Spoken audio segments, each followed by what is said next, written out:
آج ہم اگر مشترکہ طور پہ اس بات پہ اپنے کان دھریں کہ اپنے گناہوں سے توبہ کریں، گناہوں کی زندگی سے باہر نکلیں، اللہ احکم الحاکمین کی فرما برداری میں اپنے آپ کو ڈھالیں، شریعت کے مطابق اپنے شب و روز کریں، لیل و نہار ہمارے قرآن و سنت کے مطابق ہو جائیں، تو یقینی بات ہے کوئی بعید نہیں کہ اللہ احکم الحاکمین کی برکتوں کا نزول ہوگا۔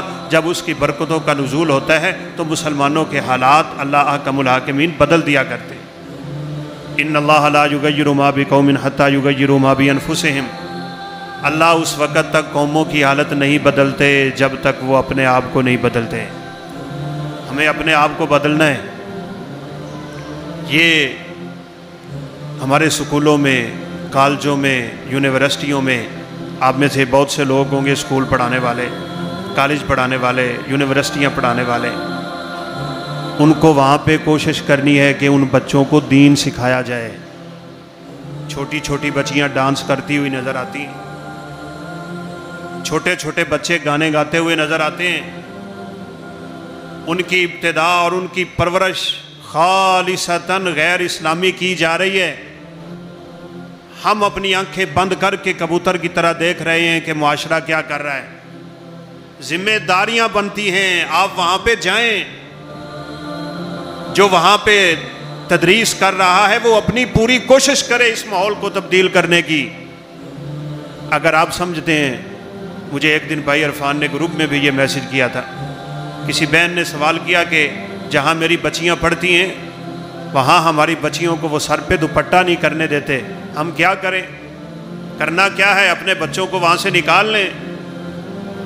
یہ میری اور آپ کی ذمہ داری ہے، یہ بچے امانت ہیں۔ اگر ان کی ہم نے اسلامی پرورش نہیں کی، اسلامی تعلیم نہیں دی، پھر میرے دوستوں بزرگوں کل ان لوگوں کا ہاتھ ہوگا، ہمارا گریبان ہوگا۔ والدین ہونے کے ناطے ہماری ذمہ داریاں ہیں۔ یہ دین کی سمجھ کا نہ ہونا جو معاشرے میں عام ہو چکا ہے، اس کو ختم کرنے کی کوشش کریں اپنے طور پہ، اپنے گھر میں، اپنے معاشرے میں، کنبے میں، قبیلے میں، سکولوں میں، کالجوں میں، یونیورسٹیوں میں، پورے معاشرے میں آپ اس فکر کو پھیلائیں کہ لوگ دین کو سیکھیں اور دین کو سیکھ کے اس کے مطابق زندگی گزارنے کی کوشش کریں۔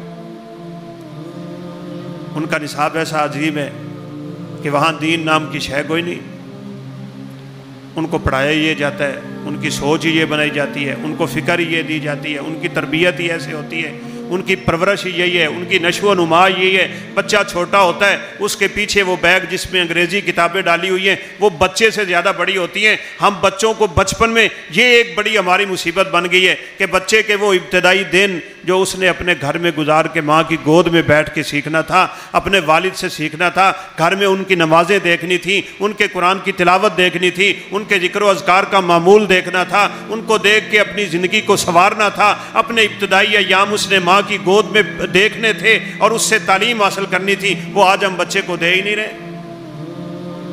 بڑی جلدی بچوں کو سکول میں داخل کرانے کی ہمیں فکر لگی ہوئی ہوتی ہے اور ان کو وہ ماحول ہم شروع میں ہی دے دیتے ہیں۔ نہ تو اسے لفظ اللہ بولنا آتا ہے، نہ بسم اللہ بولنا آتا ہے، نہ اسے کلمہ آتا ہے، نہ اسے کوئی اور دین کی بات آتی ہے، اس کو انگریزی بڑی آتی ہے۔ ہم بڑے فخر سے اپنے بچوں کو لوگوں کے سامنے کر کے کہتے ہیں بیٹا ذرا وہ انگلش میں پوئم سناؤ نا جو آپ نے یاد کی ہوئی تھی۔ ہمیں اس بات پہ فخر کیوں نہیں ہوتا کہ ہم بچے کو سب کے سامنے کھڑا کریں اور اسے کہیں بیٹا وہ سورت سناؤ جو سورت میرے صحابہ کا معمول تھا کہ جب بچہ بولنے کے قابل ہوتا اس کی انگلی آسمان کی طرف اٹھا دیتے اور اٹھاتے ہی ایک بات سکھایا کرتے تھے، قل هو اللہ احد اللہ الصمد لم یلد ولم یولد ولم یکن لہ کفوا احد۔ جب بچہ لوگوں کے سامنے تلاوت کرتا ہے تو ہمیں فخر کیوں نہیں ہوتا؟ ہم بچے کی پرورش یہ کیوں نہیں کرتے؟ ہم اپنے گھروں میں یہ ماحول پیدا کیوں نہیں کرتے؟ ان تبدیلیوں کی ضرورت ہے۔